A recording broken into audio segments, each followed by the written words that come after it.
दोस्तों, सोने का भाव जब से 1 लाख रुपए प्रति 10 ग्राम पर पहुंचा है, तब से लेकर इसकी कीमत में लगातार गिरावट आ रही है। अभी तक सोने का भाव 6,000 रुपए के आसपास गिर चुका है, लेकिन एक्सपर्ट्स की माने तो सोने के दाम में अभी और गिरावट आ सकती है।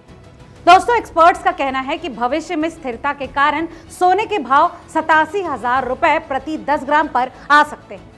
नमस्कार, आप देख रहे हैं रिपोर्टर जी और मेरा नाम है लता।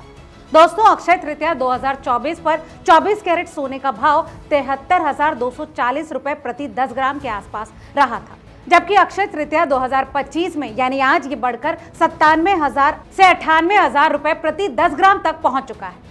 इसका मतलब है कि निवेशकों को एक साल के अंदर 30% से ज्यादा का रिटर्न मिला है। वहीं सोने का भाव लंबे समय में और भी तेजी के साथ बढ़ा है। अक्षय तृतीया 2014 में सोने का भाव करीब 30,182 रुपए प्रति 10 ग्राम था, जो अब 200% से ज्यादा तक बढ़ चुका है। यानी 10 साल में सोने की कीमत 3 गुना बढ़ चुकी है। मगर दोस्तों, अब सवाल ये आता है कि क्या वाकई सोना 87,000 रुपए तक आ सकता है? एक्सिस सिक्योरिटी के सीनियर रिसर्च एनालिस्ट देव्या गगलानी की माने तो 2025 की पहले 4 महीने में सोना निवेशकों के लिए प्रॉफिटेबल रहा है। कीमतों में करीब 25% की बढ़ोतरी हुई है, जो पिछले 1 दशक की सबसे मजबूत शुरुआत कही जा रही है। एक्सपर्ट्स का कहना है कि अगर सोना फिर 1 लाख के ऊपर पहुंचता है तो 1,10,000 तक जा सकता है, लेकिन अगर गिरावट आती है तो 87,000 रुपए प्रति 10 ग्राम तक आ सकता है। दोस्तों, अब आपको बताते हैं वो बात जिसे सुनने का आप बेसब्री से इंतजार कर रहे हैं। जी हाँ, सोने के भावों के और कम होने की भी आशंकाएं जताई जा रही हैं। दोस्तों, एक्सपर्ट्स का मानना है कि केंद्रीय बैंकों की खरीदारी, डॉलर इंडेक्स में गिरावट और भू राजनीतिक तनाव सोने की तेजी को सपोर्ट कर रहे हैं। लेकिन अगर कीमतों में 5 से 10% की गिरावट आती है तो निवेशक किश्तों में सोने की खरीदारी कर सकते हैं। वहीं एक्सपर्ट्स का कहना है कि आने वाले वक्त में चीन अमेरिका के बीच व्यापार को लेकर समझौता हो सकता है, जिसके कारण सोने के दामों में गिरावट आ सकती है। वहीं अगर बात चांदी की करें तो आपको बता दें कि चांदी की कीमत भी मजबूती दिखा रहा है।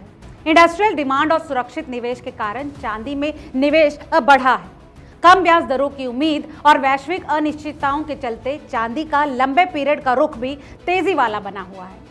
अगर आप भी सोने की खरीदारी करने वाले हैं या फिर ये सोच रहे हैं तो सोने की शुद्धता जांचने की कुछ खास बातें ध्यान रखें। देश भर में सोने के आभूषणों की कीमत उत्पाद शुल्क, राज्यों के कर और मेकिंग चार्ज के कारण बदलती रहती है।